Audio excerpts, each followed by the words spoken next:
సరే నాకు కొంచెం వర్క్ ఉందిరా, వెళ్ళేసి వస్తాను. సరేలేరా. మామ ఏమిరా, నీకు నాకంటే ఆ వేరే కులపొడి ఎక్కువ ఇష్టం అయిపోతున్నాడు మామ. దాంట్లో తప్పే ఉంది. కృష్ణార్జునులది కూడా ఒకే కులం కాదు కదా, వాళ్ళు దేవుళ్ళు, మన మనుషులం, మనకి కులగజ్జి ఉండాలా. సరే ఇప్పుడు ఏమంటావా, ఓర్తో కాదు నాతో స్నేహం చెయ్యి. సరే కైలో కొంచెం పని ఉంది పద. ఇంకా ఎంత సోపు మామా? నడు నొప్పిగా ఉండదు మచ్చా, కొంచెం వచ్చి చెక్కేవే. ఇటుమిట్టి పనులంతా నాకు చెప్పాక, ఏదైనా తినేది తాగేది ఇదేదని చెప్పి చేస్తాను. అయిందా మామా? అయిపోవచ్చింది మచ్చా.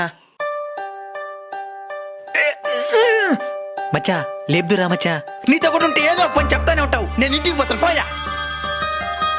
సరే ఆ ఫోన్ ఎవరు చేస్తున్నారు చూసేసి పోమచ్చా. హలో, నేను సుభాష్ని మాట్లాడుతున్నాను. నువ్వా మామా? నీ ఫ్రెండ్ ఫోన్ చేశాడు. ఎక్కడున్నారు?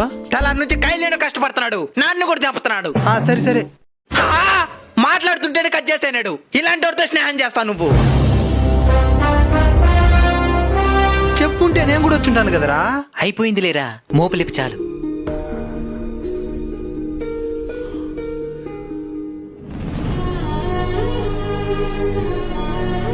నేను ఎత్తుకొని ఉంటాను కదరా.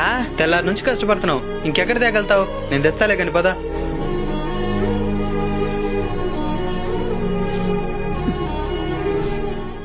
నీ స్నేహం నా కష్టానికి దూరంగా ఆగిపోయింది.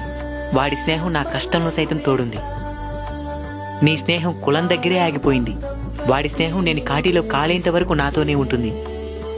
కులాన్ని పక్కన పెట్టేసిన స్నేహమే సమాజానికి ఎంతో నేర్పుతుంది.